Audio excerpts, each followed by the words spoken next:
Hola a todos, bienvenidos otro día al canal, soy Gostilian. Hoy vamos a ver el tutorial de Station Fall, un juego que me está haciendo mucha ilusión hacer. Es un pedazo de pepino que yo creo que ha llegado para quedarse y para echarle muchas y muchas sesiones. Veréis que es un juego que tiene muchas cositas, pero a nivel de estructura es bastante sólido y bastante interesante. Y ya veréis cómo vais a progresar muy rápidamente dentro del juego y siempre os va a pedir una partida más. Nada, no me enrollo más, vamos a la mesa y os explico cómo se juega a este Station Fall. Voy a empezar haciendo una explicación global del juego para que entendáis el concepto del juego, que a veces es un poco complicado, ¿vale?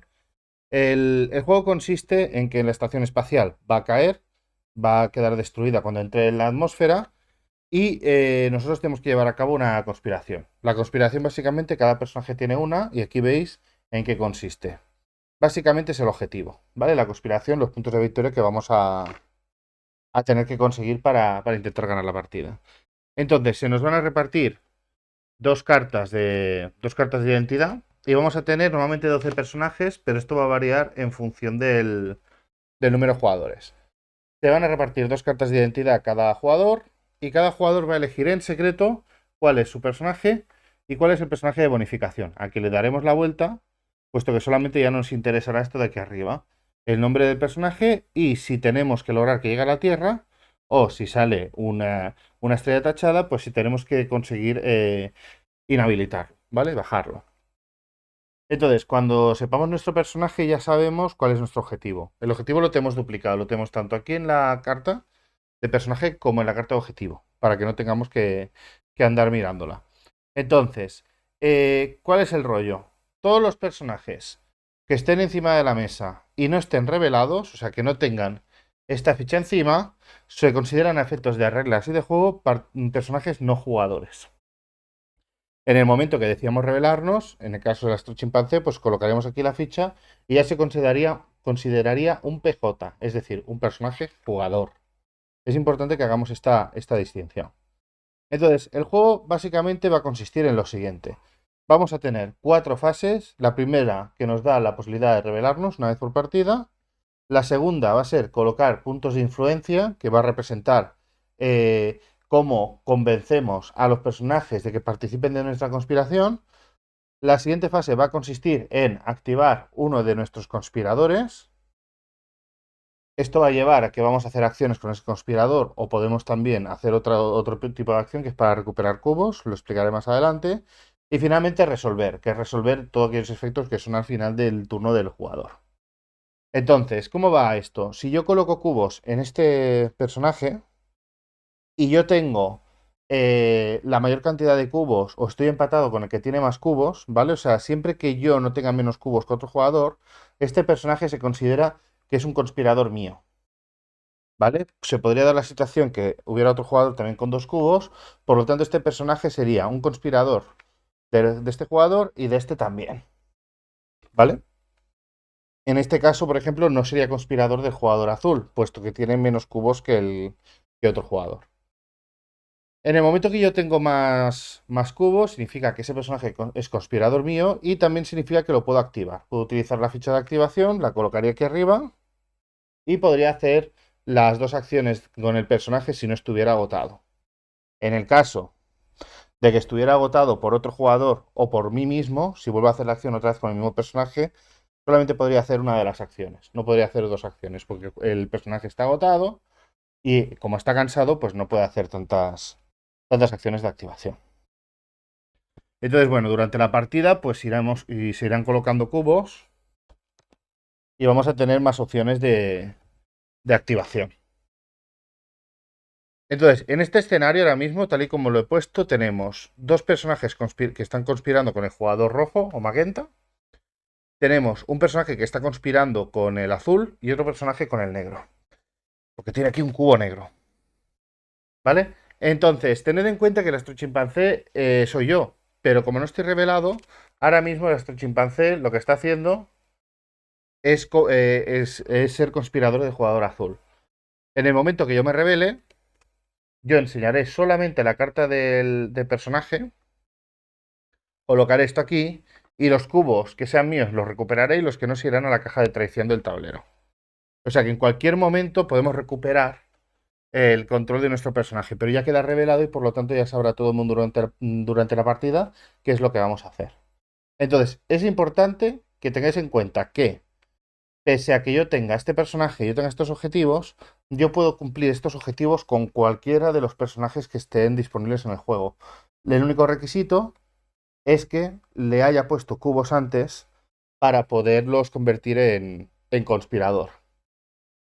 Ahora entraremos, ahora que tenéis una visión del juego, es complicado, cuando juguéis la primera partida lo acabaréis de ver, pero estos son los conceptos básicos para entender qué es un jugador, qué es un personaje no jugador y qué es un personaje jugador. En este momento veis ya es un personaje jugador puesto que está revelado. Pues comenzamos con la configuración del tablero, con la configuración del juego. Para empezar colocaremos las 4 cápsulas aquí en este lugar por la cara que pone la flecha hacia arriba. Como veis aquí en la esquina os lo marca. Hay algún personaje que os hace girar estas cápsulas.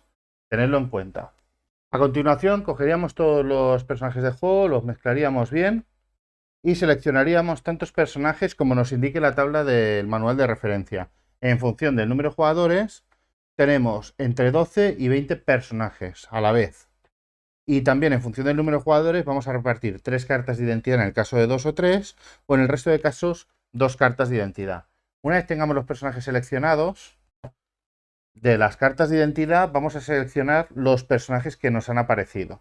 Hacemos un mazo, mezclamos y repartimos 2 cartas a cada jugador. Insisto, a menos que jugamos con 2 o 3 jugadores que se van a jugar con 3 cartas de identidad.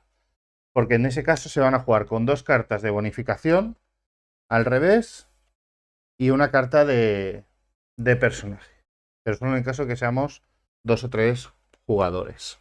Una vez ya tengamos todos los personajes colocados al lado del tablero, normalmente en 2 columnas, vamos a fijarnos en el texto que pone aquí arriba. Cada personaje nos va, puede ser, la mayoría de personajes nos van a modificar el tablero. En el caso del ingeniero nos pone coloca reactor. Pues hay una ficha, que es esta, y si la miráis por detrás pone ingeniero, coloca el reactor.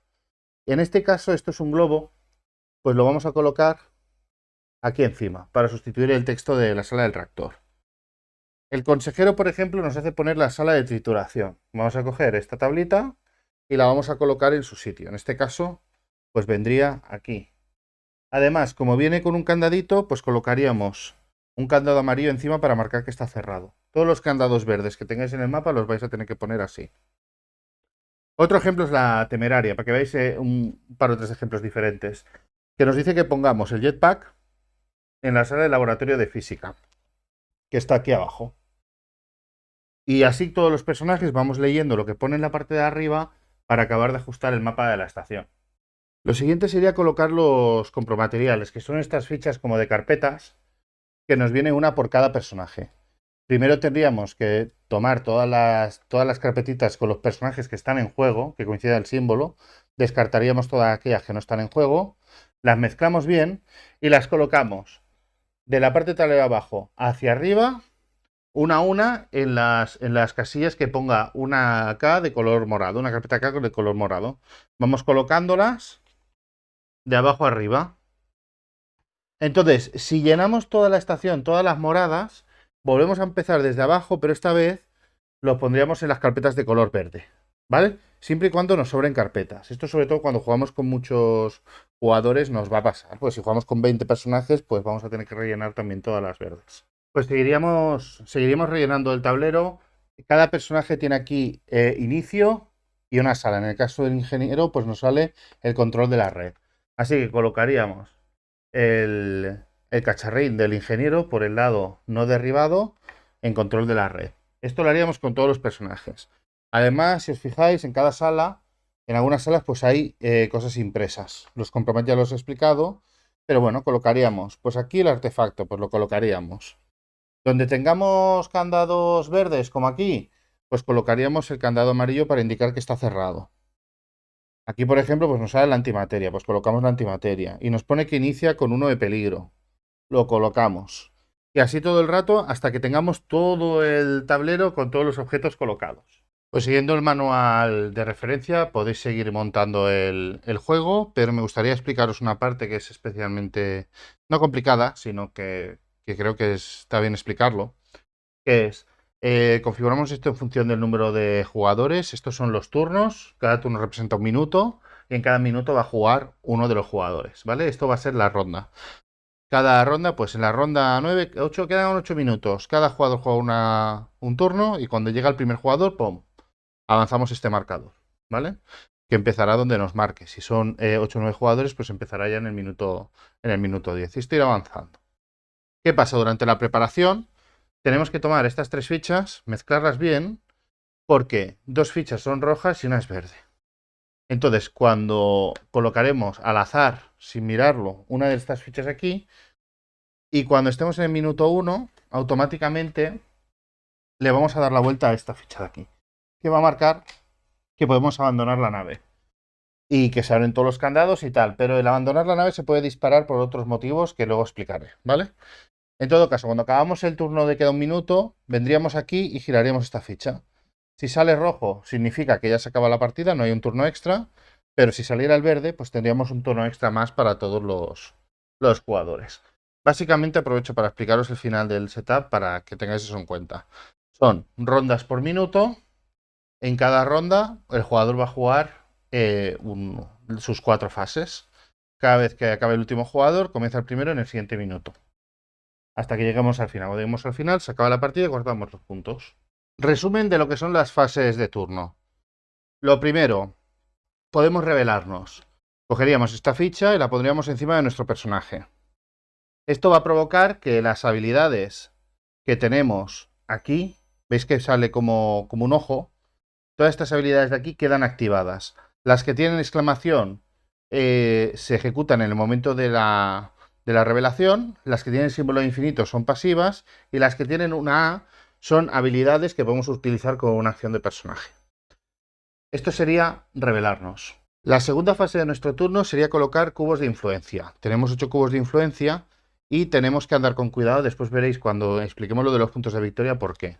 Básicamente tenemos aquí un número que marca, en el caso del Astrochim, 5 cubos y por lo tanto al final de partida no podemos tener más de 5 cubos encima de los personajes. Cada cubo que tengamos de más nos va a restar un punto de victoria. Pero durante la partida podemos tener los que sean. Entonces, la fase de colocación de cubos, vamos a elegir uno de los personajes que estén al lado del tablero y vamos a decidir cuántos cubos ponemos. Normalmente vamos a colocar uno, pero podemos decir en un momento dado que colocamos 2 de golpe, por ejemplo. Pues colocamos 2 cubos de influencia aquí. Y esto sería la segunda fase del turno. En fase 3 ya haríamos lo que es la activación, que básicamente sería colocar la ficha de activación en un personaje en el que tengamos influencia, más influencia que nadie, o empatados a influencia con alguien en el máximo, ¿vale? En este caso tendríamos este personaje sería conspirador nuestro, con lo cual lo podríamos poner. Si hubieran 2 del azul también, pero si tuviéramos uno menos ya no sería conspirador nuestro y ya no podríamos activarlo, ¿vale? En el caso de que podamos activar, colocaríamos la ficha aquí y tendríamos 2 acciones que ahora explicaremos concretamente qué acciones podemos hacer en el mapa. Si previamente ya hubiera mi ficha y decidiera volver a activar el mismo personaje o hubiera una ficha de otro jugador, solamente podría realizar una acción en lugar de 2. La otra opción que tenemos sería renegociar. Renegociar, por ejemplo, imaginaros que estamos así y decidimos en lugar de activar, renegociar. Pues podemos elegir retirar un cubo, el que queramos, por ejemplo este, y recuperar la ficha de activación. Cuando hacemos una acción de recoger contra un compromat, el compromat no se va a la ficha del personaje, sino que se va a nuestra mano. Entonces miramos en secreto de qué personaje se trata el compromat y nos lo guardamos. ¿Qué podemos hacer con el compromat? Y de paso os explico qué podemos hacer con los sobornos. Tanto el soborno, que empezamos con uno en la partida, y es el que vamos a tener, como el compromat, podemos hacer uno por turno, un compromat o un soborno, o ambos, en cada turno, hacer una acción del personaje que se especifica en el compromat. Por ejemplo, en este caso podríamos utilizar este personaje para hacer una acción. Pondríamos el compromat encima de la ficha del personaje y haríamos una acción con ese personaje. En el caso de ser un jugador PJ, luego os explicaré cómo afecta el sistema de karma. Y en el caso de los sobornos, pues funciona igual. El soborno lo que pasa es que es un comodín, lo puedo usar contra cualquier PNJ, pero si fuera un PJ, o sea, un personaje ya revelado, ese jugador tendría la opción de aceptar el soborno o no. Tened en cuenta que los sobornos al final de la partida nos van a dar un punto de victoria. Los que tengamos si no lo hemos gastado, y los que hayan puesto sobre nuestro personaje. Así que tenerlo en cuenta. La última fase de turno sería la de resolver, en la que resolveríamos normalmente estos contadores de turno, de tiempo donde los hayamos colocado, y resolveríamos también las acciones del proyecto X si es que estuviera activo. Esto de todas maneras nos lo va a marcar en la misma carta de proyecto X. Y ahora que ya tenemos la parte de la estructura del turno y todo esto, vamos a explicar las acciones. Cuando activamos un personaje, como os decía antes, normalmente tenemos dos acciones, a menos que el personaje esté agotado. Una de las acciones es el movimiento. Pues el movimiento es muy fácil. Siguiendo estas líneas, fijaros que aquí hay un puente, podemos mover el personaje y esto sería una acción. Una segunda acción, por ejemplo, sería volvernos a mover y ya acabaríamos el turno, porque hemos hecho dos acciones de movimiento. Ojo, porque durante la acción de movimiento, si estuviéramos en la misma sala con un personaje que esté derribado, con la X encima, podríamos hacer una de las acciones de movimiento, arrastrar un personaje. Podríamos incluso hacer un arrastre y movernos y hacer otro movimiento. Lo que no podemos hacer es dos arrastres seguidos con el movimiento, ¿de acuerdo? Después, aparte, tenemos el tema de los bloqueos. Si hay un candado, en principio no podemos pasar, ¿vale? A menos que el personaje sea oficial. En este caso, el ingeniero es oficial, ¿vale? Y como es oficial, hay que poner que tiene habilidad de atravesar candados y cuando los atraviesa los quita. Entonces, podría moverse a través del candado y eliminar el candado ya para el resto de la partida. Ahora vamos a ver tres acciones que son muy parecidas entre ellas, que es recoger, soltar y lanzar. Entonces, ¿cómo sería la acción de recoger? La acción de recoger implica que yo tengo aquí un objeto y yo, si lo recojo con este personaje, lo coloco en la parte derecha de ese personaje.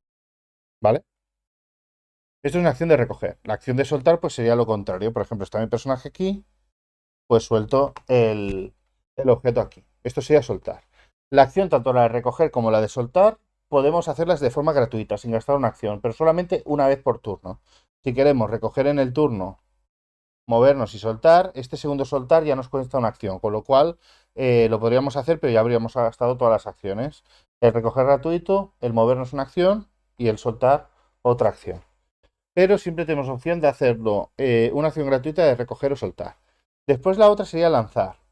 Lanzar es como el soltar, pero en lugar de soltarlo en la misma sala, lo soltamos en una sala adyacente, que esté conectada por la línea esta gruesa. Ojo, por la línea punteada no vale. Y sí que podríamos soltarlo, por ejemplo, por una esclusa. Esto sería una esclusa, ¿vale? Que normalmente es una acción es una acción también de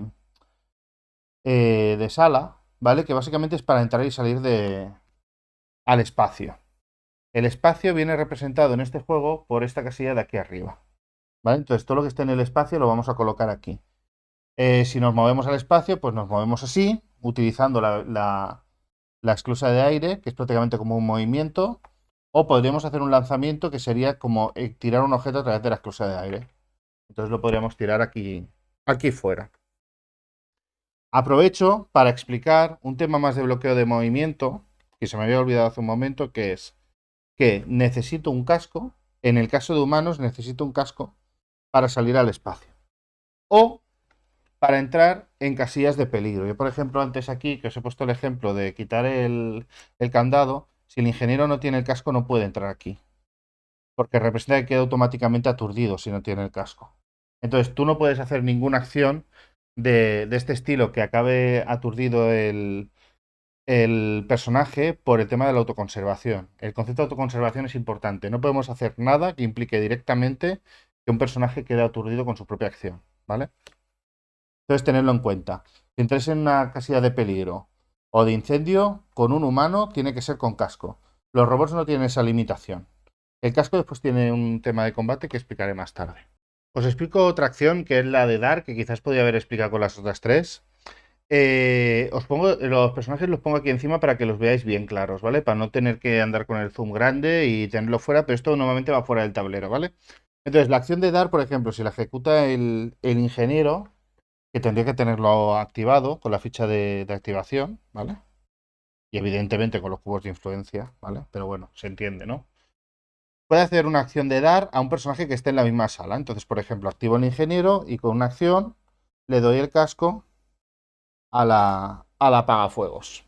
No lo puedo hacer al revés, o sea, yo no puedo activar el ingeniero para que el apagafuegos me dé el casco. Tiene que ser siempre el jugador activo el que dé el objeto. Y aprovecho esta misma situación para explicaros varias acciones. Básicamente la de atacar y la de robar, que van bastante vinculadas. Imaginaos que tenemos esta situación, el ingeniero y el apagafuegos están colocalizados y el ingeniero decide utilizar una acción de atacar. La acción de atacar es instantánea. Son dos humanos, utiliza la llave Stilson para agredir al apagafuegos y como el apagafuegos no tiene casco ni forma de protegerse, pues automáticamente queda aturdido. Le damos la vuelta y además colocaríamos... Pom, pom, pom, pom, pom. Esto no lo había pillado aquí. Y le colocaríamos esto aquí encima, ¿vale? Esto sería un ataque con Stinson. ¿Qué pasa? En el caso de que un humano tenga un casco, no se pueden realizar ataques con la llave Stilson, porque representa que el casco les está protegiendo. Así que lo que le vamos a necesitar en este caso es una pistola. Con la pistola siempre derriba al rival, ¿vale? Da igual que tenga casco, que no tenga casco, declaramos el ataque, ¡pum! Y derribamos. Ahí no hay ningún problema. Si tuviéramos un personaje robot, a ver si tengo uno aquí a mano, aquí, por ejemplo, el Medibot. El Medibot no puede hacer uso de cascos. Puede tener casco en el inventario, pero no lo usa, ¿vale? Los robots, que veis que tienen aquí la llave, la rueda dentada, ¿vale? En lugar del hexágono. Los robots lo que tienen es que pueden llevar cascos, pero no los usan. Si van al espacio o a un lugar de peligro, no les hace falta casco, pero aunque tengan casco, no les protege. Con lo cual, con una llave Stilson, siempre vamos a poder derribar a un robot. Entonces, ¿cuál es la otra opción aparte de atacar? Cuando nosotros tenemos un personaje que está derribado en el suelo, como es este caso, nosotros podemos hacer una acción de recoger para recoger un objeto que tenga el rival derribado y ponerlo en nuestro inventario, ¿vale? Pero ¿qué pasa? Imaginaros que no me interesa derribar al personaje, pero sí que me interesa quitarle un objeto. Entonces hacemos una acción de robo. La acción de robo se puede ejecutar en el caso de que podamos realizar un ataque contra ese personaje. Sería el caso. Si tuviera casco tendríamos que utilizar la pistola. Y como el ataque es posible, en lugar de bajárnoslo, lo que haríamos sería robar. Que sería simplemente, pues, bueno, declarar que este personaje le roba a este. Como es posible el ataque, pues básicamente lo que hace es amenazarlo y se lleva el objeto que tiene ese personaje. Lo elegimos. ¿Cuál es el objeto que le quitamos? Otra acción que podemos hacer es sabotear. Las tenéis todas aquí en la parte de atrás de la guía de referencia. Sabotear, básicamente elegimos un personaje, en este caso el ingeniero, y hacemos la acción de sabotear con la llave Stilson. Entonces, pondríamos esto aquí encima, ¿vale? Y ese espacio quedaría saboteado. Entonces, ¿qué pasa? Que esta habitación se podría seguir circulando, pero no se podría hacer la acción de sala. ¿Vale? Que explicaremos más tarde cómo son las acciones de sala. Y esta sería la acción sabotear. Si esto, por ejemplo, vamos a imaginar que no está la regla especial del reactor. Queremos sabotear el reactor. El reactor hay dos salas más que tienen este símbolo. Este símbolo es importante. ¿Por qué? Imaginaos que yo saboteo esto. En este caso no puedo con una llave Stilson, necesitaría la pistola. La saboteo. En el momento que la saboteo pongo esto aquí. Y entonces tengo que mirar aquí arriba esta bonita tabla de estado de energía. ¿Vale? Aquí fichas encima. El estado de energía inicial es 0. Este número indica el número de salas de energía que tienen el rayito que están dañadas. Cuando la energía es normal, no hay ningún problema. Se pueden encender y apagar las cámaras, los inhibidores, no hay ningún problema. Cuando vamos a la sección 1, lo que pasa es que automáticamente las cámaras y los inhibidores, cuando expliquemos las acciones de sala, lo explicaremos, las cámaras y los inhibidores automáticamente pasan a off, ¿vale? Pasan a estar desconectados. Pero cuando ya pasamos a 2 o 3 secciones dañadas, la cosa es más seria. Todas las secciones pasan a estar a oscuras. Veis que hay secciones que ya están oscuras de inicio, ¿vale? Esto es importante de cara al sistema de inocente, culpable y tal, que explicaremos al final. Y bueno, se quedan todas las salas a oscuras. Todas las acciones de sección quedan inhabilitadas salvo el lanzamiento programado y usar esclusa de aire. Se activa al abandonar la nave, le damos la vuelta a la ficha cuadrada de la esquina para que se pueda abandonar la nave, pero no eliminamos los candados. Normalmente cuando se activa el abandonar la nave se quitan todos los candados del mapa. En este caso no, porque como es un apagón, pues eh, la IA de la nave pues no lo abre. Se libera el proyecto X, esta es una de las formas de liberar el proyecto X, con lo cual a partir de aquí ya comenzamos revelamos la carta y seguimos las instrucciones de esa carta. Los oficiales no pueden moverse a través de candados porque no hay luz, no los reconoce. Y finalmente, tanto humanos como robots ganan la acción de brecha que les permite eliminar un candado, pero gastando una acción. Y esto básicamente es lo que podemos hacer con sabotear. Después hay salas que, bueno, cuando las saboteas pueden tener alguna consecuencia especial y tal, pero básicamente esta sería la acción de sabotear. Bueno, y de la misma manera que podemos derribar a alguien, podemos revivirlo. Para ello necesitamos, a menos que tengamos un personaje especial que nos permita revivir, tenemos el nanogel. El nanogel normalmente tiene dos usos. Haríamos la acción de revivir, que sería, si tenemos en 2, pasarla a 1, y si tenemos en 1, pues retirar el nanogel, pues se habría agotado. Y entonces el personaje que esté colocalizado y derribado, le daríamos la vuelta para ponerlo otra vez activado. Esto se aplica a humanos, a robots y también a monstruos, ¿vale? El nanogel se utiliza para todo. Después, los humanos tienen personajes especiales como el Medibot que pueden curar a los humanos. Tenemos personajes como el Apagafuegos que puede reparar secciones o puede reparar robots. Y después tenemos la sala de máquinas que nos permite reparar robots, ¿vale? Pero los tenemos que arrastrar hasta la sala de máquinas para poderlos reparar. Básicamente esta es la forma de revivir personajes que están abatidos. Después tendríamos el tema de los datos, que son las dos últimas acciones que tenemos propias, que sería el tema de borrar o de copiar datos. Los datos son básicamente estas fichas, que son rombos, que cuando consigamos, pues tenemos que colocar en la parte de arriba del personaje. ¿Vale? Solamente se puede tener una copia de cada tipo diferente. Entonces, por ejemplo, yo en esta acción de sala, ya lo veréis luego, cuando tengo la acción de fabricar, pues en este caso fabrico este tipo de dato, me lo coloco en este personaje. Entonces, si yo tengo otro personaje en la misma sala, yo lo que puedo hacer, no le doy el dato, sino que lo que hago es copiar el dato. Con lo cual, la acción de copiar sería duplicarlo y darle el dato también a ese personaje. Y también tendríamos la acción de borrar, que básicamente sería borrar un dato que tiene ese personaje. Ojo, el tema de copiar, se pueden copiar también si los personajes están en salas distintas. Pero para hacer la copia en salas distintas necesitamos que los inhibidores estén desactivados.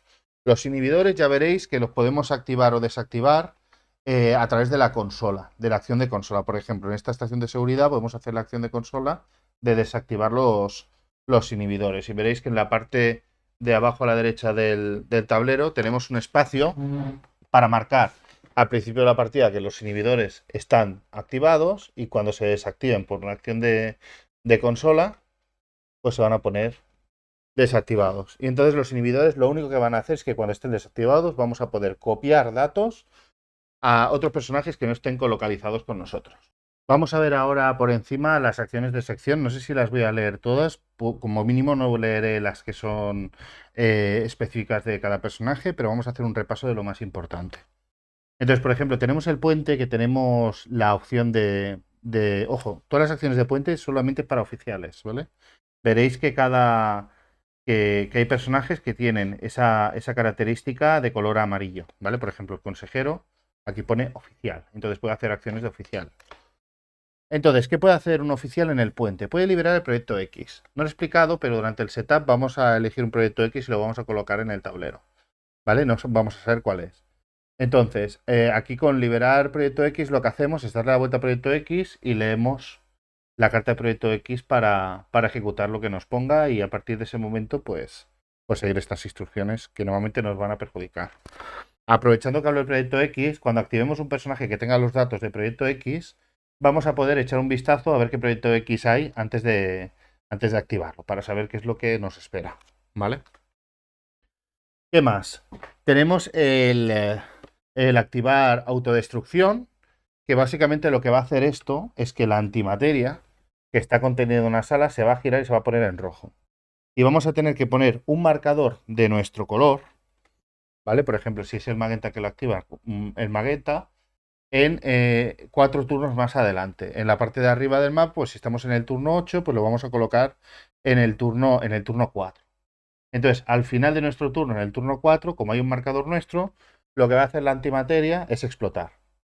Si explota dentro de la estación, se acaba la partida. Si explota fuera de la estación espacial, se destruye todo lo que haya en el espacio. Pero esto, en todo caso, en el manual vais a ver exactamente cuáles son las situaciones que se pueden dar con la antimateria. Si se activa la autodestrucción de la nave, no hay forma de pararlo. Si alguien saca la antimateria de la sala de contención magnética, automáticamente se activa. Si alguien la vuelve a introducir en la sala de contención magnética, se vuelve a desactivar. Pero esto no aplica si se activa la autodestrucción de la nave, ¿vale? Entonces tenemos también activar el abandonar la nave, este cuadrito de color verde, le damos la vuelta para que se pueda evacuar la nave. Y tenemos el lanzamiento en puente. El lanzamiento en puente lo que nos permite es lanzar cápsulas en cualquier parte de la nave, ¿vale? No hace falta que estemos en la misma cápsula ni en la sección de la cápsula para lanzarlas. En la estación de seguridad vamos a poder hacer varias cosas. Como en el ordenador central vamos a poder usar acciones de consola, que las tenemos en la esquina del tablero, todas las acciones que podemos hacer de consola. En la estación de seguridad vamos a poder encender o apagar las cámaras. Como veis, igual que con los inhibidores, tenemos aquí una sección que podemos encender o apagar las cámaras. Esto va a afectar al sistema de karma que tenemos aquí abajo y que luego explicaré. Y además podemos fabricar pruebas, ¿vale? Las pruebas también van a afectar al sistema de karma que explicaré después. Si algún personaje como este pasa por el laboratorio químico, como veis aquí pone, al entrar aquí gana contaminación a menos que se encuentre incendiada. Pues en este caso ganaríamos esto. Esto lo que hace es que nos ocupa un espacio de inventario. Si tuviéramos inventario nos tendríamos que deshacer de uno para poder colocar esto. O sea, si tuviéramos lleno. Y este personaje pasa a estar contaminado. Esto contaminado es el único efecto que tiene, es que nos ocupa un espacio, pero después a nivel de puntos de victoria puede tener consecuencias también, ¿vale? Entonces, si llevamos al personaje a los tanques, tenemos la opción de activar la acción de descontaminar, que básicamente lo que va a hacer es quitar esa ficha de contaminación. Otra acción interesante la tenemos aquí en la sala de contención magnética, ¿vale? Tenemos una cuestión que nos pone aquí que durante cualquiera fase de resolver, que es la cuarta de cada turno de cada jugador, todos los cubos que haya en un robot se van a la caja de traición, ¿de acuerdo? Entonces, si acabamos con un robot aquí, como es la sala de contención magnética, es como si se borrara la memoria. Entonces, todos los cubos se irían aquí a la caja de traición, que después os explicaré para qué sirve, ¿vale? Entonces, aquí la acción que podemos hacer es, aparte de coger la antimateria y meterla en la nave y liar la parda, para esto es la nave, podemos expulsar la antimateria, que básicamente significa que lo que hacemos es lanzarla al espacio. Entonces pasa al espacio y automáticamente se arma, porque no está en la sala de contención magnética. Con lo cual tenemos que poner en el track de aquí 4 más respecto al turno actual y colocar nuestra ficha de tiempo para marcar que al final de en nuestra fase de resolver de ese turno la antimateria va a explotar. Tenemos varias casillas que nos dan la opción de fabricar. Por ejemplo aquí y por ejemplo aquí. Básicamente lo que es fabricar es que activamos un personaje fabricar y cogemos el objeto que nos marca, elegimos uno de los objetos que nos marca y nos lo llevamos al inventario del personaje. Hay que decir que aparte de esto, por ejemplo, aquí tenemos que ser oficiales para sacar pistolas, ¿vale? Entonces, fabricar es simplemente eso, no hay que llevar materiales ni hacer nada, simplemente ejecutar la acción de sala y llevarnos ese material. Para el lanzamiento de cápsulas, ¿vale? Voy a explicar los lanzamientos de cápsula desde aquí, desde desde el puente que he explicado antes, voy a hacer alguna puntualización y desde la sección, ¿vale? Siempre tenemos que tener esto así, ¿vale? A menos que la, la cápsula nos indique otra cosa diferente, ¿vale? Entonces, básicamente, cuando esté el personaje dentro de la cápsula, si está el lanzamiento habilitado, vamos a hacer un lanzamiento programado. No es inmediato, así que colocaremos nuestra ficha y al final de nuestro próximo turno, no de este turno, sino del próximo turno, se resolverá esto y lo que hará es que la cápsula se marchará a la mesosfera. Y ese personaje pues quedará como sobrevivido a todo el movidón que se está dando. Si con otro personaje activamos el lanzamiento de sección, el lanzamiento es instantáneo, con lo cual no hay que poner temporizador ni nada, sino que si hay una cápsula con alguien, ¡pum! Se dispara y se envía a la mesosfera. Esto también pasa si lo hacemos desde el puente. Entonces, si vamos solos, si tenemos que hacerlo desde la cápsula, siempre vamos a tener que esperar al turno siguiente para que acabe de lanzarse la cápsula. Tarda un minuto en lanzarse. Ya sea por la sala de contención magnética o ya sea porque se ha revelado un personaje en el que teníamos cubos, pueden aparecer cubos nuestros en la caja de traición. La única manera que tenemos de recuperar esos cubos es utilizando la acción de meditar con nuestro PJ. No podemos utilizar otro personaje. Tiene que ser exactamente nuestro PJ para poder utilizar esa habilidad. Con meditar básicamente lo que vamos a hacer es recuperar esos cubos que tengamos en la caja de traición. Y recuperaríamos todos. Así que yo si soy el jugador rojo y vengo con mi PJ directamente aquí, hago la acción de meditar, recuperaría estos cubos rojos que me llevaría me llevaría a mi zona. Recordaros que los personajes, en función del personaje que tengamos, tenemos un límite de cubos que podemos tener el juego al final de la partida. Si yo soy el detective, tengo 5. Si tengo jugados 6 cubos, se incluyen los jugados en la caja de tradición. 6 cubos, 6 menos 5, 1, me va a restar un punto de victoria al final de la partida. Así que es importante tener eso de cara al final de la partida. Otra acción importante es la de transmitir. Transmitir nos va a permitir con un personaje con el que tenga datos, por ejemplo este dato que lo tenga el personaje, transmitir a localizaciones que estén fuera de la estación. ¿Vale? Si muevo el mapa, a ver si me da... Aquí abajo veis, aquí tenéis autoridades y medios. Esto está vinculado sobre todo con el tema del karma, que explicaré ahora mismo, y con el tema de los objetivos de cada personaje. Hay personajes que quieren enviar datos a la prensa y tal, y entonces, bueno, pues colocaríamos el dato donde corresponda. Y finalmente, bueno, deciros, aparte del puente, también podemos liberar el proyecto X desde aquí, o yendo a la bóveda X, que esto inicialmente está cerrado con un candado, yendo aquí a la bóveda X y reventándola de un castañazo, ¿vale? Aquí lo pone, si está averiado, se libera el proyecto X y se activa abandonar la nave, ¿vale? Tener en cuenta que cuando se libere el proyecto X se va a activar el abandonar la nave, así que es una de las formas de activarlo sin ser oficial y tal. Bueno, os explico el sistema de karma que está en esta esquinita del tablero, que es muy importante. Vamos a colocar el martillo en la parte inocente al comienzo de la partida. Hay básicamente dos maneras de que esto se mueva hacia la parte de sospechoso. Primero, si agredimos a un humano, no un robot, si agredimos a un humano en una sección iluminado, o sea que no tenga la bombilla tachada y que estén las cámaras encendidas. Si se dan estas dos condiciones y hacemos un ataque, automáticamente cambiamos a sospechoso. Si alguien quiere utilizar un compromat contra un personaje nuestro, tenemos dos opciones. Nos tiene que explicar qué es lo que quiere que hagamos con nuestro personaje. Tiene que ser un PJ, ¿vale? No un PNJ. O sea, no estoy hablando de los que tengamos los conspiradores que tengamos influenciados. Estoy hablando del PJ revelado, ¿vale? Imaginaros que soy el ingeniero y estoy revelado. Si otro jugador quiere hacer una acción con el ingeniero, yo tengo dos opciones. O hago la acción que me está diciendo y si no la hago, automáticamente pasaría también a sospechoso, ¿vale?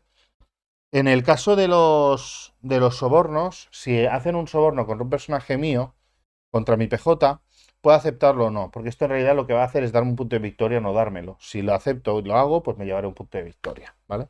Pero no tiene efecto en el karma. Entonces, una vez estamos aquí, si alguien transmite una evidencia a las autoridades, pasaremos automáticamente todos los que estamos sospechosos a culpable. ¿Cuáles son las consecuencias de ser culpable? Que no podemos ganar la partida. A menos que sea un personaje como el ingeniero, por ejemplo, que puede ganar la partida aunque sea culpable, ¿vale? Pero por regla general, si somos culpables no podemos ganar la partida, con lo cual tenemos que procurar bajar hacia aquí. ¿Cómo lo hacemos?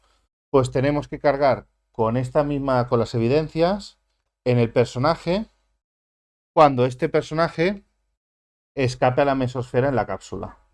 Si el personaje escapa a la mesosfera en la cápsula y tiene evidencias, al final de la partida se hace el chequeo y pasa otra vez a sospechoso, por lo cual puede volver a ganar la partida. Y básicamente este es el sistema de karma que, como veis, es muy sencillo, pero nos va a hacer que tengamos que hacer algunas triquiñuelas con las cámaras y con la luz para poder agredir a según qué personajes y evitar pues este jaleo que nos puede complicar la vida al final de la partida. Pues cuando llegamos al minuto cero, si no hay un turno adicional, si hay un turno adicional lo jugamos.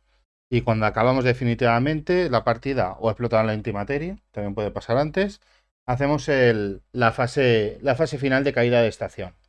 Primero, si hay algún jugador que no se ha revelado, se revela en ese momento en orden de turno. En segundo lugar, si algún personaje tuviera datos, si algún PJ tuviera datos y estuviera llegando a la Tierra, pues podría, siempre y cuando esté vivo o derribado, no aniquilado, ¿vale? Con la calavera, veréis que hay algunos efectos de juego que lo que provocan es aniquilar y entonces se utiliza el símbolo de la calavera, ¿vale? Pero si está derribado o vivo, se puede hacer la entrega de los datos. Entonces decide si se lo entrega a autoridades, si lo entrega a los medios o si no entrega datos, ¿vale? Esto, como sabéis, puede tener consecuencias de cara a salvarte de ese sospechoso o no, pero no se pueden utilizar estos datos en ese momento para hacer a alguien culpable, ¿vale? Y finalmente haríamos la puntuación. ¿Cómo haríamos la puntuación? Pues mira, todos los personajes que estén en la mesosfera, en la cápsula, cuentan como escapados independientemente de que estén derribados o vivos, ¿vale? Si están en una cápsula y no están aniquilados, representa que se han escapado. Los aniquilados van a contar como derribados durante la puntuación, de cara a la puntuación de algún jugador que lo requiera, ¿no? Entonces todos los personajes obtienen puntos de victoria en función de su agenda, ¿vale? En el caso de la temeraria, como veis, aquí tienen los puntos de victoria que va a ganar. Tened en cuenta una cosa, que si sale más 2, más 1, más lo que sea, significa que tenemos que cumplir esta primera condición para puntuar las suplementarias. Esta, por ejemplo, no requiere la primera porque no es un más algo, ¿vale? Entonces, primero, más 3 puntos de victoria si la temeraria llega a la Tierra y si se ha dado esta condición y además, si eres el único humano que llega a la Tierra, pues son 2 puntos más. Y si además llevas el artefacto o está contaminado, pues 2 puntos más, ¿vale? Pero estos puntos de aquí solamente si consigues esta primera condición, ¿vale? Entonces se cuentan estos puntos de victoria y después contamos lo del personaje suplementario, ¿vale? Estos mismos puntos de victoria los tenemos aquí, ¿vale? El personaje de bonificación puede ser de dos maneras. O que tengamos que dejarlo derribado, ¿vale? Por eso es de cara a final de partida, si se ha aniquilado, cuenta como derribado para esto también, ¿vale? En este caso, si el personaje de bonificación era el ingeniero nos da 2 puntos de victoria que acabó la partida derribado, ¿vale? Si han quedado en la estación, pero en la estación no están derribados, no puntúan, no te dan los puntos, ¿vale? Tiene que estar derribado o aniquilado. Tiene que haber habido violencia en algún momento contra ese personaje. No vale con haberse quedado en la estación y haber muerto en la estación. Después, otro tipo de carta de bonificación nos puede salir esta, ¿vale? Como por ejemplo la de el apagafuegos, ¿vale? Que esto lo que implica es que tenemos que hacer que llegue a la Tierra. Si llega a la Tierra, pues nos da 2 puntos más de bonificación. Y además de esto, pues vamos a tener más puntos. Un punto de victoria si conserva el soborno sin utilizar. Por ejemplo, aquí no hemos utilizado el soborno, así que nos daría un punto de victoria. Y nos daría un punto de victoria por cada soborno que hayan utilizado en nuestra carta de PJ. Como aquí utilizaron un soborno el jugador amarillo en la temeraria, pues nos va a dar un punto adicional. Además, perderíamos tantos puntos de victoria como cubos hayamos usado de más respecto a la capacidad del personaje. En este caso es 5, como son 8 cubos en total y nos quedan 3, pues hemos utilizado 5, no nos restaría puntos de victoria. Si nos quedaran solamente 2, pues tendríamos que restar un punto de victoria en este caso. Entonces, si no somos culpables, pues ya tendríamos esa puntuación. Si somos el que más puntuación tenemos, pues ganamos la partida. Si fuéramos culpables, no podríamos optar a ganar la partida. Para desempatar, pues ganaría el que tiene menos cubos en la caja de traición. Y si seguimos con el empate, el que tenga más cubos de influencia sin utilizar gana. A partir de ahí, si sigue el empate, pues ya se comparte la victoria. Pues hasta aquí el vídeo de hoy. Espero que os sea de utilidad este tutorial de Station Fall. Como os había explicado al principio, son muchas acciones, muchas cositas que hay que tener en cuenta, pero que veréis que en cuanto echéis la primera partida lo vais a entender todo y conforme vais echando más y más partidas, cada vez lo vais a disfrutar más. Es un juego que va escalando, cada vez os va a gustar más, os va a enganchar más, es una pasada, yo estoy súper súper contento con él y espero que este tutorial os haya sido de utilidad si para abrir el juego cuando os ha llegado a casa y entenderlo, o también si os lo ha pedido algún amigo que veáis este vídeo para que vayáis ya a la sesión un poquito preparados, ¿no? De todas maneras, lo que digo siempre, por lo menos una persona del grupo que haya leído el manual no está de más, aunque hay que decir que el manual de referencia es muy fácil buscar cualquier cosa que tengáis dudas y encontrar el manual rápidamente para resolver dudas en tiempo real. De todas formas, ya sabéis, escribid en los comentarios si tenéis cualquier duda, si queréis saber cualquier cosa. Y nada, darle a like, suscribiros al canal y nos vemos en el próximo vídeo. ¡Hasta luego!